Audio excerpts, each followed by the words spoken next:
programita que se llama Mosaic, vamos a trabajar con 3D. Y comenzamos con el sistema circulatorio diciendo que contribuye a la homeostasis del organismo con una función muy importante, que es el impulso y la distribución de la sangre hacia todo el sistema orgánico, hacia todo el organismo a través de la circulación sistémica, permitiendo que en los vasos de intercambio, que son los capilares, se realice el intercambio con el líquido intersticial y de esta manera se posibilite la llegada a la célula del oxígeno, de los nutrientes y de las hormonas. Le pido por favor al que está con el micrófono abierto que lo cierre, y si no que Ariel los bloquee, no sé. Entonces, esa es la gran función del sistema circulatorio, lo que tiene que ver con la circulación sistémica. Entonces vemos, acá está formado por un sistema constituido por 5 tipos de vasos sanguíneos, que son las arterias, arteriolas, capilares, vénulas y venas, que forman un sistema cerrado en donde la sangre es impulsada por una bomba, que acá lo vemos, el corazón, acá lo vemos, al corazón, tal cual está ubicado, fíjense, está como un cono acostado entre los dos pulmones, en el mediastino, protegido por las costillas. Acá las costillas, fíjense que ven las arterias y las venas, y allí lo vemos, ya que estamos, vamos a seguir viendo las otras vísceras. Vemos el diafragma, lo separa del abdomen, y acá tenemos el hígado, ahí tenemos el estómago, vamos a ver ahí, el estómago, fíjense ahí el páncreas, ya que está, veamos, el vaso, acá este sería el páncreas, este es el hígado, y vamos a ver si lo podemos bajar.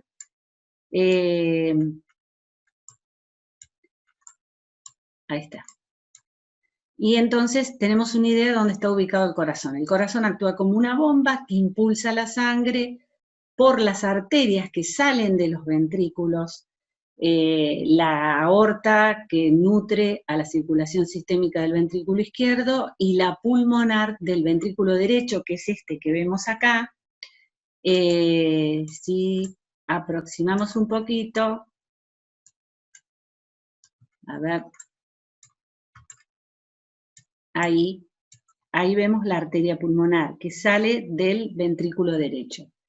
Ella va a enviar la sangre a los pulmones y forma el circuito menor o la circulación pulmonar, que es una circulación que maneja presiones más bajas.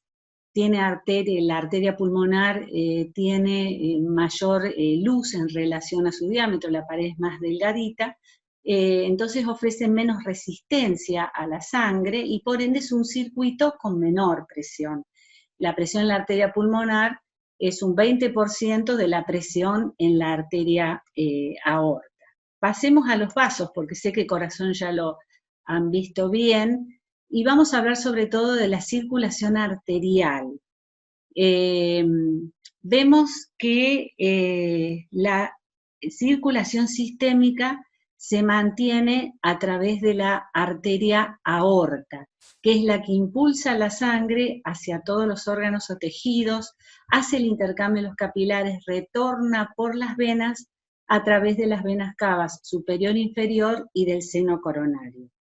La aorta es la arteria más grande del cuerpo, acá vemos el corazón nuevamente, aquí vemos esta que se ve acá, es la arteria pulmonar, con sus dos ramas. Fíjense que la aorta es ese calladito que vemos ahí, que nace en el ventrículo izquierdo, tiene la rama ascendente y después hace el callado.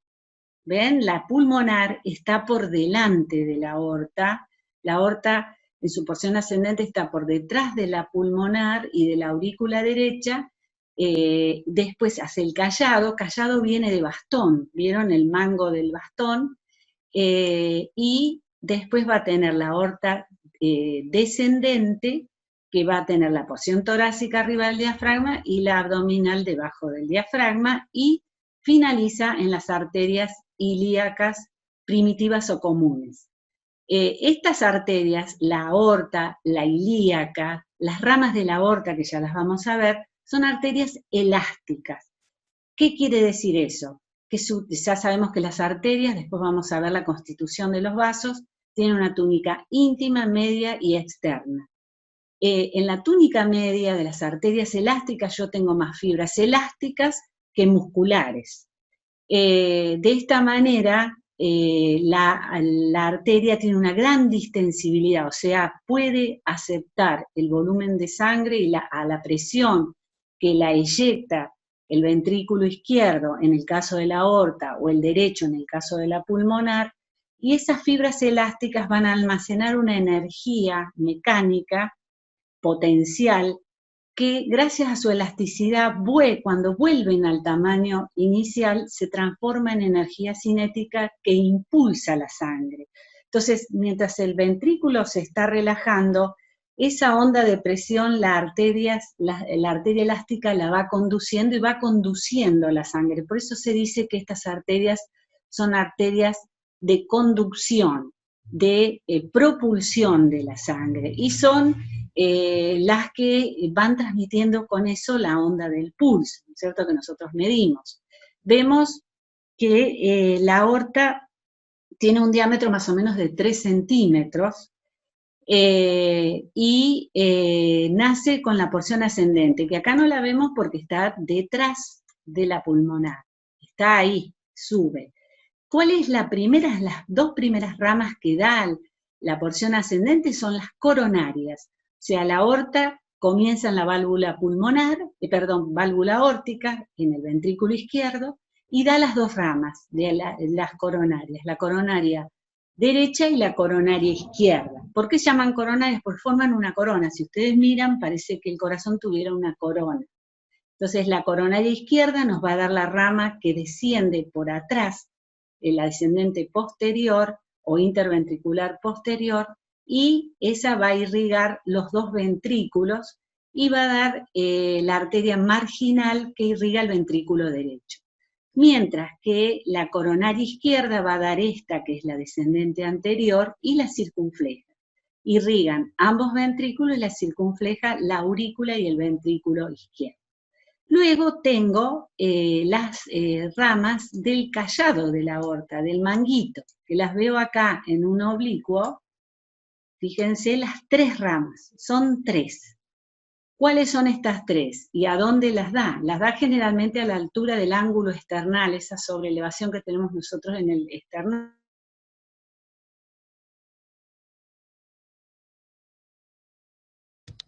Se desactivó el audio de María. El micrófono. Apagó el micrófono, profe.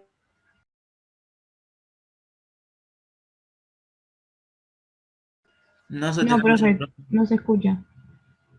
Ah, sí, lo tengo apagado. Ahí está. ¿Ahora sí? Bueno. Sí, ahí está. ¿Ahora sí? ¿Ahora me escuchan? Sí, María, dale. Sí. Dale. Había apagado tu micrófono. No sé por qué en qué movimiento lo apagué. Entonces acá tenemos el callado. ¿Entonces me escucharon lo de las coronarias? Hasta ahí se escuchó. Hasta ahí. Bueno, el callado de la aorta yo tengo las 3 ramas, el tronco brachiocefálico, que se llama así porque braquio-brazo, cefálico-cabeza. Es fácil. El tronco brachiocefálico, que después ya vamos a ver que se transforma, si quieren ya se los digo. Bueno, después se los digo. Se transforma en subclavia, que es esta que está acá, y en la carótida común, o carótida primitiva, también le solemos llamar. Después yo tengo la carótida, esas serían las derechas. Después tengo la carótida izquierda y la subclavia izquierda. ¿Por qué se llama subclavia? Porque está debajo de la subclavia. Entonces, esas también son arterias elásticas. Me impulsan la sangre, ¿hacia dónde? Hacia los miembros superiores y hacia la cabeza. Después yo voy a tener la aorta descendente, que desciende por el tórax, y se llama torácica por eso, atraviesa el foramen o el agujero aórtico que está en el diafragma, y baja al abdomen como aorta abdominal y termina en las arterias ilíacas. Arterias elásticas todas, o sea que propulsan la sangre. La arteria subclavia tenemos las dos y las ramificaciones son las mismas. Vamos a ir al miembro superior. Acá lo vemos. En el miembro superior tengo, ¿se acuerdan que del tronco brachiocefálico derecho salía la subclavia derecha y la carótida primitiva? Después teníamos la subclavia izquierda. La subclavia no solamente da ramas al hombro, al miembro superior, sino también me da la arteria vertebral, que se complica, ¿vieron? La arteria vertebral atraviesa las apófisis transversas, que tienen un huequito de las vértebras cervicales, y se mete en la cabeza. Son las arterias vertebrales, que después las vamos a ver en la cabeza. Pero después se va a transformar en arteria axilar, a nivel de la axila. Toda la sangre del lado derecho y del lado izquierdo es sangre oxigenada, que ha venido por las venas pulmonares bien oxigenada, entonces es rojo brillante y está pintada de rojo. La arteria axilar se transforma en arteria braquial. Estas arterias, la axilar, la braquial, la tenemos de este lado también, axilar y braquial. Acá también estas arterias están seguidas por las venas profundas que tienen el mismo nombre. Son arterias de distribución, son arterias musculares. ¿Por qué? Porque la túnica media, ¿se acuerdan que las elásticas predominaban las fibras elásticas? Acá predominan las musculares. Entonces son arterias que distribuyen y son arterias que están muy inervadas con neuronas que liberan catecolaminas, adrenalina y noradrenalina, entonces ese músculo se contrae. Cuando se contrae, vamos a tener una vasoconstricción con disminución de flujo, y cuando se relajan voy a tener vasodilatación con aumento de flujo. Estas arterias musculares miden menos que la aorta. ¿Se acuerdan que las elásticas medían más de 1 centímetro? Estas miden hasta 1 centímetro. Y tengo la braquial, que es una arteria importante.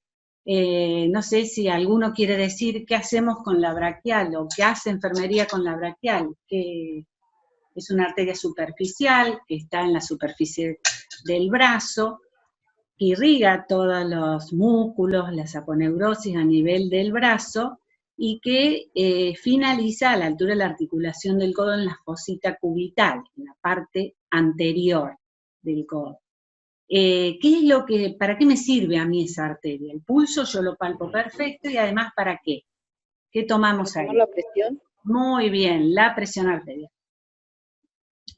La tengo de los dos lados, la misma arteria braquial, muscular. Esta arteria braquial a nivel de la fosita cubital se va a dividirse, fíjense cómo se van dividiendo y se van achicando las arterias. El diámetro va disminuyendo y la resistencia a la circulación va aumentando.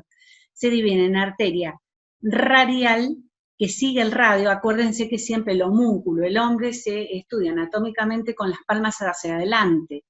El radio queda siempre hacia afuera, el hueso radio. Y la arteria radial se llama así porque va sobre el radio, incluso en la muñeca se hace superficial, y ahí mido ¿qué mido ahí?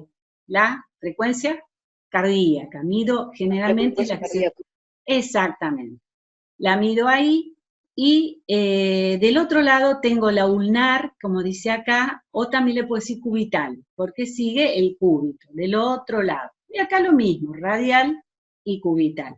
¿Qué hacen estas arterias acá en las palmas de las manos? Se anastomosan y forman el arco palmar superficial y profundo. La anastomosis, ¿qué es? Es la unión entre dos o más arterias, también puede estar entre las venas, que contribuye a mantener bien irrigados los brazos o los órganos, y de manera que si se obstruye una, la suple la otra. cómo pasa en este caso, ¿no? Bueno, acá seguimos entonces adelante, vamos a ver ahora las arterias de la cabeza. Acuérdense que las arterias de la cabeza salían de la carótida. Las carótidas surge del tronco brachiocefálico, que era su clavicarótida, carótida común o primitiva, y después tengo la carótida izquierda. Estas arterias en el borde superior de la laringe se van a dividir en carótida externa y carótida interna. La externa irriga la parte externa y la interna se mete en el cráneo y irriga la mayor parte del cerebro. Acuérdense que recién decíamos que la subclavia daba las vertebrales que irrigan la parte posterior del encéfalo. Entonces tengo las carótidas que terminan en las cerebrales anteriores, irrigan toda la parte anterior del encéfalo superficial y profundo, y la cerebral media, que suele romperse en los ACV, originando los hematomas extradurales, que es una forma de ACV. Estas arterias irrigan la parte temporal, sobre todo lateral, del encéfalo de manera superficial. Las carótidas internas se unen entre sí y unen sus vasos, las cerebrales anteriores, y se unen a su vez las dos cerebrales posteriores a través de vasos comunicantes y me forman lo que se llama un polígono de Willis, como un círculo que sirve también para regular el flujo de sangre a todo el encéfalo y para que una supla a la otra cuando una se obstruye. Paralelamente tengo las venas, a nivel del sistema nervioso central tengo los senos durales, que el seno, como el seno coronario, que es la vena de retorno del corazón, que no tiene túnica media, sino que está sostenida por tejido conectivo. Y después tengo los vasos que ustedes ya conocen, como son la yugular interna, la yugular externa, que corresponde a las venas. Pero hoy vamos a hablar de las arterias. Después, si quieren las venas, los invito a participar de un práctico que organice para que el que quiera trabajar, lo invito. Después hablamos de eso. Bueno, pasamos al pecho. En el pecho, no nos olvidemos que tenemos la circulación menor, ¿se acuerdan? La arteria pulmonar. La arteria pulmonar acá está como dibujada, ven que es azulcita porque esa arteria se divide en derecha e izquierda, acá tengo el azul de acá, que lleva la sangre no oxigenada que retornó por las cavas al pulmón, hace el intercambio gaseoso y vuelven las venas. 4 venas, 2 izquierdas y 2 derechas, a la aurícula izquierda, perdón, y luego al ventrículo izquierdo y retorno. Pero las ramas de la aorta a nivel del tronco tiene ramas para las vísceras que hay en el tronco, que sería la aorta torácica o descendente. ¿Cuáles son estas ramas? Bueno, las ramas que irrigan el pericardio, que es el saco que envuelve al corazón, el mediastino, que es el espacio que está entre los dos pulmones y donde está alojado el corazón, las esofágicas, que irrigan el esófago, y también las bronquiales. Las bronquiales son arterias que van a los bronquios y al pulmón y lo nutren, pero no hacen el intercambio gaseoso, sino que son ramas de la aorta. A su vez, da ramas para la pared torácica, como son estas arteritas que veo acá, que son las arterias subcostales, porque están debajo de la costilla, y detrás veo las arterias costales posteriores. Terminando con estas, seguimos por el abdomen. Acá tenemos el abdomen, el tubo digestivo, y acá tengo arterias que irrigan el sistema digestivo, dentro de las cuales, ¿a dónde se origina la aorta abdominal? Debajo del diafragma, a la altura de la duodécima torácica o primera lumbar, se origina y finaliza se divide en las dos ilíacas comunes. Seguimos con arteria elástica. ¿Cuáles son las ramas musculares? A ver si me sale, ahí.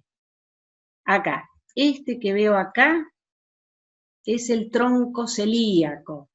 Ese tronco es la primera rama impar, sale de la cara anterior de la aorta, que va a dar varias ramas. Una de las más importantes, la más importante es la hepática común, que va hacia el hígado.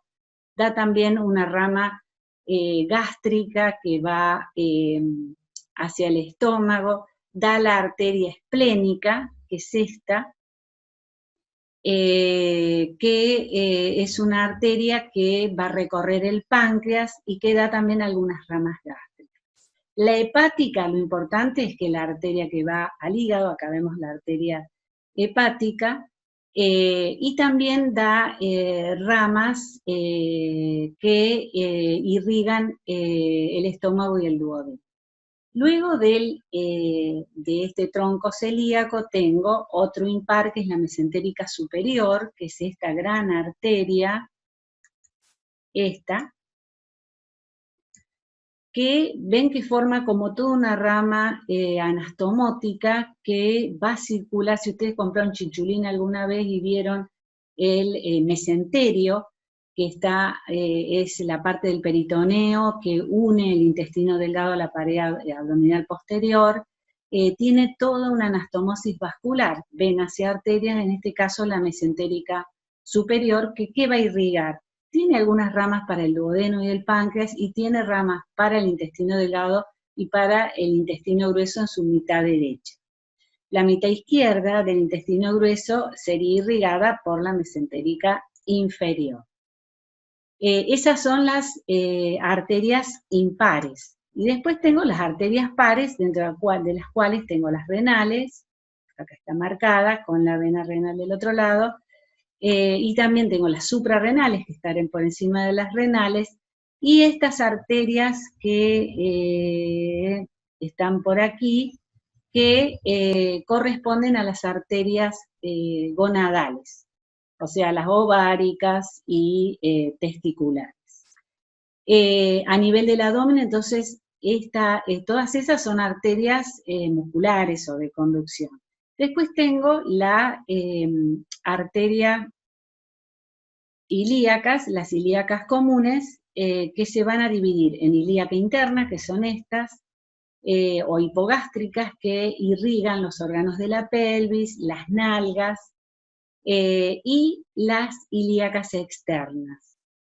Estas ilíacas externas son las que van a irrigar a los miembros inferiores.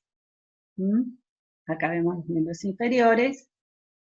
Y ya estamos terminando, así que miren qué rápido, donde tengo las ilíacas externas, que me van a dar la femoral, arteria muscular muy importante, también bastante superficial, la vena está por dentro, son vasos que son muy accedidos.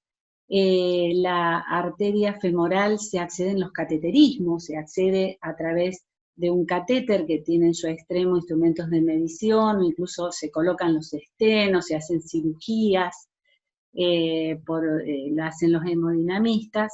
De allí la importancia, pues una arteria bastante accesible, que en la parte, la unión entre el tercio medio y el tercio inferior del muslo se hace profunda, atraviesa el tendón del aductor mayor y va hacia la parte posterior.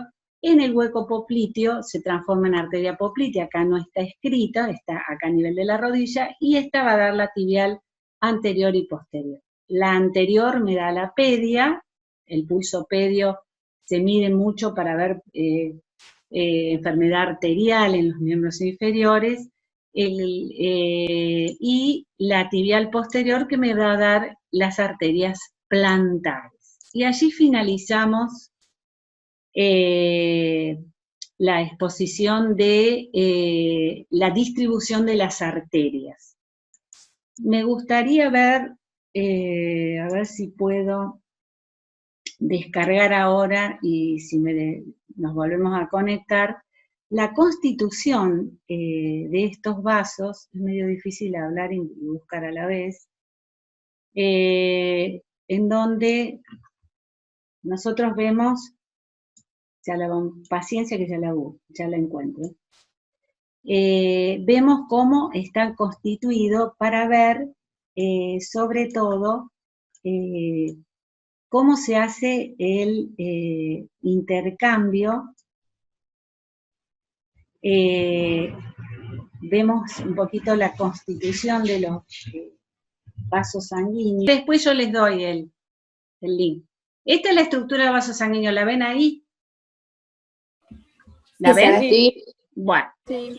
Entonces, era lo que yo les había dicho recién. Tenemos las arterias. Las arterias tienen generalmente miden más que las venas, cuando se seccionan, como tienen mucha fibra elástica, quedan como abiertas e impulsan sangre, y tienen todas tres capas. Fíjense que la capa interna es el endotelio vascular.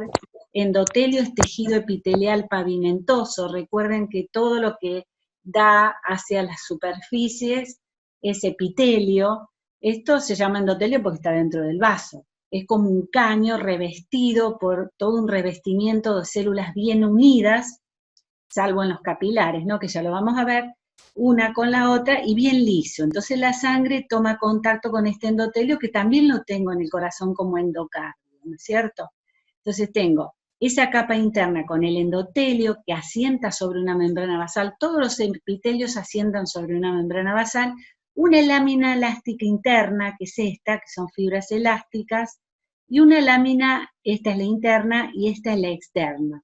Todo eso tiene la arteria, y esta es una túnica muscular. Entonces tengo la capa interna, la membrana basal, la lámina elástica interna, la túnica media de músculo liso, la lámina elástica externa y la capa externa. Fíjense que las venas también tienen el endotelio, tienen la túnica media y tienen la túnica externa, igual, pero no tienen las láminas elásticas y no tienen tantas fibras elásticas. Las venas no están preparadas para recibir altas presiones. Tan es así que la presión en el sistema venoso que sostiene el retorno venoso es de 16, es bajita, que es la presión que está en el extremo de las venas. Pero como la presión en la aurícula derecha es 0, hay una diferencia que me mantiene el retorno venoso. Pero no están preparadas para eso. Las venas, sin embargo, no son cualquier cosa. Son órganos importantísimos porque son el reservorio del 64% de nuestra volemia. Entonces son venas de reservorio. ¿Y por qué nosotros insistimos en enfermería? Porque sabemos, yo porque soy médica, pero de la destreza de enfermería en cuanto a buscar vasos sanguíneos cuando un paciente está chocado, de poner una vía rápidamente. ¿Por qué? Porque el cuerpo, para compensar la bajada de presión, va a colapsar esas venas, las va a vasocontraer porque es el lugar de depósito de sangre. Entonces trata de derivar la sangre lo máximo posible, por eso la persona está pálida, para mantener la presión arterial. Entonces llega un momento que uno ya no le encuentra las venas, porque están todas colapsadas, se vaciaron para sostener la presión arterial. Las venas son reservorios de sangre, 64% de la sangre está allí. Y las arterias entonces tienen la función importante de propulsión, de distribución. Las venas, y son un sistema que almacena presión. La sangre, las venas almacenan volumen. Fíjense, estas son las clásicas válvulas que están presentes sobre todo en las venas de los miembros inferiores. Tienen dos valvas que apuntan hacia el corazón cuando están cerradas. ¿Y para qué están estas válvulas? Para evitar que la sangre refluya, porque hay tan baja diferencia de presión de 16:0 que la sangre tiende a volver hacia abajo, entonces se cierran las válvulas para evitar que la sangre refluya. Y después tengo el capilar. El capilar tiene nada más que un endotelio y una membrana basal. No tiene túnica media ni tiene túnica externa. ¿Por qué es tan finito? Porque es el vaso del intercambio, el lecho capilar, en donde la sangre y el líquido intersticial intercambian. Llega de esta manera a la célula el oxígeno, llega la glucosa, llegan los aminoácidos, llegan las hormonas.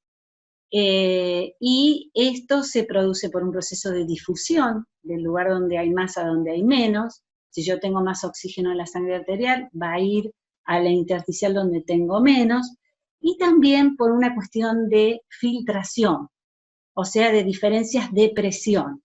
Si yo tengo en el extremo arteriolar una presión de 35, esa presión saca el líquido de los vasos y la contrarresta, que esto ya lo deben haber visto, la presión de las proteínas sobre todo, que es de 25. Entonces, en el extremo arteriolar predomina la hidrostática. Pero en el extremo venoso tengo 16, o sea que predomina la oncótica. Por ende, el líquido se reabsorbe con los desechos, con la CO2, con el ácido úrico, con la urea, con la creatinina, con todos los desechos.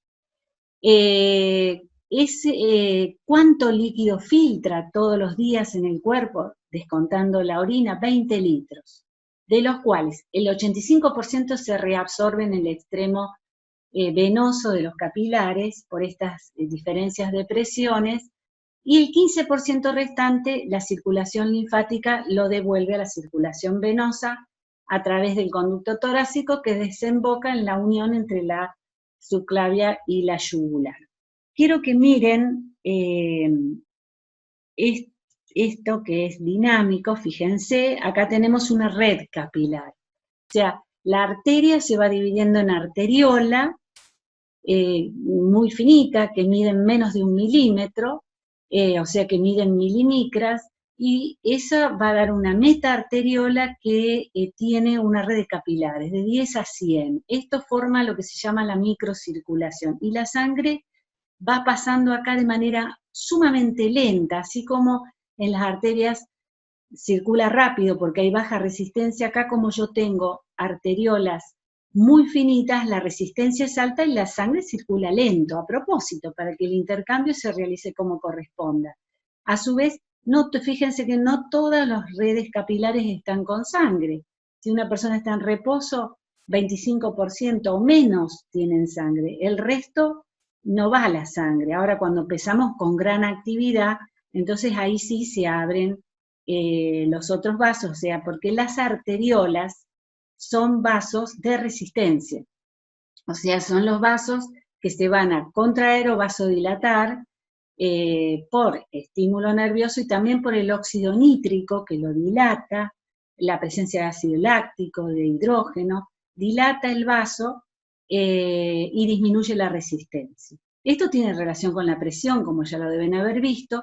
Cuando estos vasos están vasocontraídos, aumenta la resistencia al flujo de sangre y aumenta la presión, y cuando están vasodilatados, estamos hablando de las arteriolas, pasa lo contrario. Acá en la metaarteriola, que es la que tiene la red, hay como un esfínter que se cierra y se abre en un tono vasomotor, digamos, una vasomotricidad que lleva a que la sangre vaya impulsada como para que permita que se realice todo el intercambio. Acá tenemos cómo los capilares se van uniendo, forman la vénula y luego forman la vena.